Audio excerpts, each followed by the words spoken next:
말씀 씨앗을 심어요. 사랑하는 친구들, 말씀 씨앗 시간이에요. 오늘 말씀은 시편 72편부터 74편까지 말씀이에요. 다 함께 말씀 씨앗 심을게요. 시편 72편. 하나님이여 주의 판단력을 왕에게 주시고 주의 공평하심을 왕의 아들에게 주소서. 그러면 왕이 주의 백성을 정의롭게 재판할 것이며 가난한 자를 공평하게 다스릴 것입니다. 산들에는 번영과 평화가, 언덕들에는 정의의 열매들이 넘칠 것입니다. 왕이 가난한 자를 변호할 것이며 궁핍한 자의 자녀들을 돕고 그들을 괴롭히는 자들을 벌할 것입니다. 해가 있는 한 왕이 오래 살게 해주시고 달이 있는 동안 대대로 그가 다스리게 해주소서. 그가 풀을 벤 들판 위에 내리는 비와 같고 대지 위에 내리는 소낙비 같기를 바랍니다. 왕이 살아있는 동안 그 땅의 정의가 싹트게 하시고 달이 뜨기를 그칠 때까지 풍성한 번영이 있게 하십시오. 왕의 나라가 바다 이 끝에서 저 끝까지 이르게 하시고 유프라테스 강에서 땅 끝까지 이르게 하십시오. 왕의 원수들이 그 앞에 엎드리고 그의 대적자들이 바닥의 먼지를 핥게 하십시오. 다시스와 멀리 떨어진 섬나라 왕들이 왕에게 선물을 바치게 해 주소서. 스바와 시바 왕들이 왕께 예물을 드리게 해 주소서. 모든 나라 왕들이 왕 앞에 엎드려 절하며 모든 민족들이 왕을 섬기게 하소서. 왕은 도와달라고 부르짖는 불쌍한 사람들을 구출할 것이며 왕은 아무도 도와주지 않는 가난한 사람들을 구원해 줄 것입니다. 그는 힘이 없고 가난한 사람들을 불쌍히 여기시며 죽게 된 사람들의 생명을 구해주실 것입니다. 왕은 악한 자들로부터 그들을 구원하실 것입니다. 왜냐하면 왕의 눈에는 그들의 목숨이 소중하기 때문입니다. 왕이여 오래오래 사십시오. 왕이 스바로부터 금을 넉넉히 받기를 바라고 사람들이 왕을 위해 끊임없이 기도하기를 바라며 종일토록 그를 축복하기를 바랍니다. 들판마다 곡물이 넘치기를 바라고 언덕들 위로 과일들이 넘쳐 흐르기를 바라며 그 과일들이 레바논의 나무 열매들처럼 탐스럽고 들판의 풀처럼 풍요롭기를 바랍니다. 왕의 이름이 널리 알려지기를 바라고 태양에 있는 한 그의 이름이 오래도록 기억되기를 바라며 모든 나라들이 왕을 통해 복받기를 바랍니다. 모든 나라들이 그를 가리켜 행복한 분이라고 말하기를 바랍니다. 여호와 하나님, 이스라엘의 하나님을 찬양합니다. 그는 홀로 놀라운 일들을 하신 분이십니다. 그의 크고 높으신 이름을 영원히 찬양합니다. 온 땅이 그의 영광으로 가득 차기를 바랍니다. 아멘, 아멘. 이것으로 이새의 아들 다윗의 기도가 끝납니다. 73편. 참으로 하나님은 이스라엘을 선하게 대하시며 마음이 깨끗한 자들에게는 더욱 그리하십니다. 그러나 이제 나는 그 사실을 믿을 수 없게 되었습니다. 내 믿음을 다 잃어버린 것 같습니다.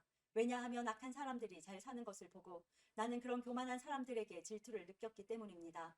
그들은 마음의 갈등도 없고 몸은 건강하고 강합니다. 그들에게는 우리가 겪는 어려움들이 없고 다른 사람들처럼 불행한 일들도 일어나지 않습니다. 그러므로 그들은 교만을 목걸이로 삼고 폭력을 옷으로 입고 있습니다. 그들의 굳어진 가슴에는 악한 생각이 들어있으며 교만한 생각은 끝이 없습니다. 그들은 다른 사람들을 헐뜯고 악한 말을 하며 거만한 태도로 남을 위협하기도 합니다. 입으로는 하늘을 대적하고 혀로는 땅을 두루 다니며 악한 말을 내뱉습니다. 하나님의 백성들도 그들을 따르는 무리와 한편이 되어 물을 들이키면서 하나님이 어떻게 알겠는가? 지극히 높은 하나님이 뭘 알고 계신가? 라고 말합니다. 이것이 악한 자들이 사는 방식입니다. 언제나 편안하게 살면서 재산은 점점 더 늘어만 갑니다. 내가 무엇 때문에 마음을 깨끗이 하였단 말입니까? 내가 죄를 짓지 않고 성실하게 살려는 것이 무슨 소용이 있단 말입니까? 나는 하루 종일 고통을 당하였으며 매일 아침마다 벌을 받고 있습니다. 만일 내가 이 일에 대해 말하기로 결심했다면 나는 주의 백성들을 속였을지도 모릅니다. 나는 이 모든 일들을 이해해 보려고 무척이나 애썼지만 그것은 너무나 힘든 일이었습니다. 그러나 하나님의 성전으로 나아가서야 비로소 그들에게 무슨 일이 일어날지 깨닫게 되었습니다. 참으로 주께서는 그들을 미끄러지는 곳에 내버려 두시고 그들이 망하도록 하실 것입니다.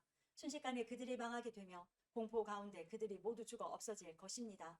잠에서 깨면 꿈인 것을 알듯이 오 주여 주께서 오시면 주는 그들을 한낱 꿈처럼 무시하실 것입니다. 내 마음이 슬프고 가슴이 찢어질 듯 아파도 내가 어리석은 탓에 깨닫지 못하고 있었습니다. 나는 주 앞에서 마치 짐승과 같았습니다. 그러나 나는 이제 주와 항상 함께 있습니다. 주께서 주의 오른손으로 나를 꼭 붙들어 주십니다. 주의 가르침으로 나를 인도해 주시고 후에는 나를 영광 가운데 영접해 주실 것입니다. 하늘에서 주 외에 누가 내게 있겠습니까? 이 땅에서도 주밖에는 내가 사모할 분이 없습니다. 내 몸과 마음이 점점 약해집니다. 그러나 하나님은 내 마음의 힘이시며 영원한 나의 전부이십니다. 주를 멀리하는 자는 망할 것입니다. 주께 신실하지 못한 자들은 주께서 멸하실 것입니다. 나의 복은 하나님을 가까이 하는 것입니다. 주 여호와는 나의 피난처이십니다. 주께서 하신 모든 일을 내가 전파하겠습니다. 74편.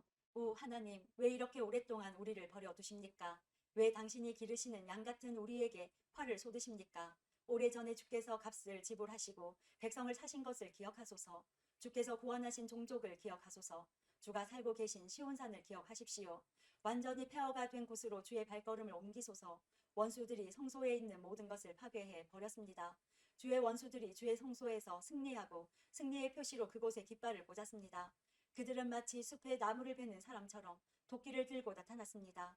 그리고는 도끼와 낫으로 성소의 조각품들을 다 부숴 버렸습니다. 그들이 주의 성소를 완전히 불사르며 주의 이름이 계시는 곳을 더럽혔습니다. 그들은 마음속으로 우리가 이것들을 다 없애버릴 것이다 라고 말하며 이 땅에서 하나님께 예배드리는 곳들을 모두 불태워 버렸습니다. 이제는 기적과 같은 징조들은 하나도 볼 수 없고 예언자도 찾아볼 수 없게 되었습니다. 이런 일이 얼마나 오래 계속될지 아는 사람이 아무도 없었습니다. 오 하나님, 주를 조롱하는 원수들을 언제까지 그대로 두시렵니까? 그들이 주의 이름을 영원히 모욕하도록 내버려 두실 것입니까? 왜 주의 힘 있는 오른손을 거두십니까? 손을 드시고 그들을 쳐서 멸하소서. 오 하나님, 주는 옛적부터 나의 왕이십니다. 주는 이 땅 위에 구원을 베푸십니다. 크신 능력으로 바다를 가르시고 바다 괴물의 머리를 내리치신 분이 주님이셨습니다. 리워야단의 머리를 부수고 그것을 사막의 짐승들에게 먹이로 주신 분이 주님이셨습니다. 또한 샘물을 솟게 하고 시냇물을 흐르게도 하고 흐르던 강물을 마르게도 하신 분도 주님이셨습니다. 낮도 주의 것이며 밤도 주의 것입니다. 주는 해와 달도 만드셨습니다. 이 땅의 모든 경계들을 정하시고 여름과 겨울을 창조하신 분도 주님이셨습니다. 여호와여, 원수들이 얼마나 주를 모욕했는지 생각하시고 어리석은 사람들이 어떻게 주의 이름을 경멸했는지 기억하십시오. 주의 산 비둘기의 생명을 들짐승에게 주지 마시고 주의 불쌍한 백성들을 영원히 잊지 마소서. 폭력과 싸움이 곳곳에서 벌어져 이 땅을 어둡게 하니 우리와 맺은 주의 언약을 기억하십시오. 고통받는 주의 백성들이 부끄러움을 당하지 않게 해주소서. 가난하고 불쌍한 백성들이 주의 이름을 찬양하게 해주소서. 오 하나님, 일어나소서. 우리를 위해 변호해 주소서. 어리석은 자들이 어떻게 온종일 주를 조롱하는지 기억하십시오. 주께 봐서 대항하는 자들이 떠들어대는 말을 모른 채 하지 마시고 주의 원수들이 질러대는 소리를 기억하십시오. 오늘도 말씀 씨앗 모두 잘 심었어요. 우리 내일 또 만나요.